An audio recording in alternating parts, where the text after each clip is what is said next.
Local Indigenous media outlets across Canada are feeling the impact of Meta's news block in Canada.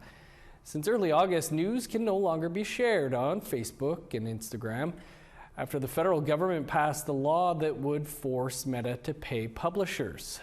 Here's Maricela Amador with more. Local media outlets have been left scrambling after Meta, the company behind Facebook and Instagram, started blocking news in Canada. Greg Horn, the editor and publisher of the Mohawk community newspaper Yoriwaze in Ganawage, said that he has seen a 13% drop in page views over the last few weeks. For small publications, that could be very detrimental. Prior to this ban on news, we were reaching 25,000 accounts a week. So, this is so to not know how many accounts we've reached in the last 2 weeks is.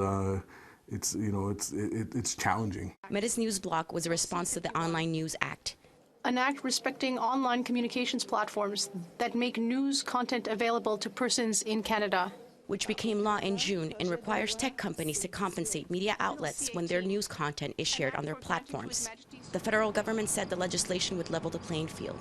But instead, Meta walked away from the negotiation table and has since made good on its threat to block news. Anna McKenzie, a journalist with Indigenous in British Columbia, said they recently started sending out QR codes in their newsletters and encouraging people to print them out and put them up in their communities. 43% of our audience can't access our stories because of the Online News Act and Meta's response on Instagram and Facebook. So it's really scary, like compounding like the silencing of our newsroom in a lot of ways with all of the fires, and we can't get our stories to our audience. And we have lots of folks reaching out like, what's going on? And they don't even know the full impact of what's going on in Canadian news right now.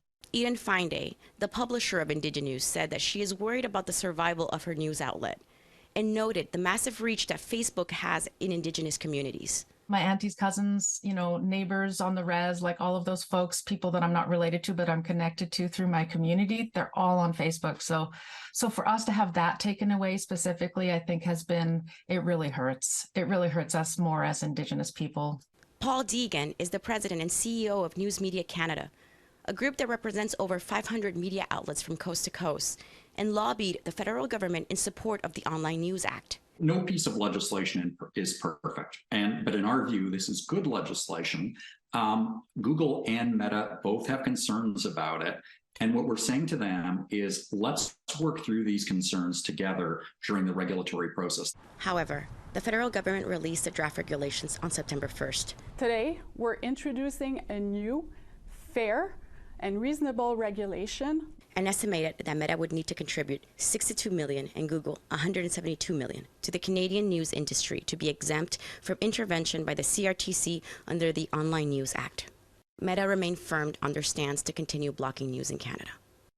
Michael Roberts, the publisher of Nunatsiaq News in Nunavut, said that they are the last independent newspaper in Northern Canada due to the decline in advertising revenue. Over the last 5 years in particular, Facebook and Google have used their dominant market position to gradually siphon off advertising dollars across Canada and in the north. When you look at the reduction in advertising dollars flowing through to support local journalism, this just becomes, the straw that will break the camel's back for many publications. Meta's news block has also financially impacted The Nation, a news magazine serving Quebec's Cree communities.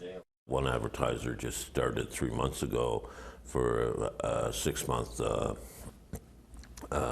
period, and that's an $8,800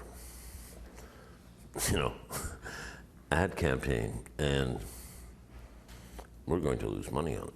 As with any independent Indigenous news magazine or newspaper, there is a limited market for us to be able to access advertising and money. And this just puts another burden on us. Meta responded to a request for comment by referring APTN to a prior statement regarding its position on the Online News Act. A 30-day public consultation period on the draft regulation is now in effect. Maricela Amador, APTN National News, Montreal.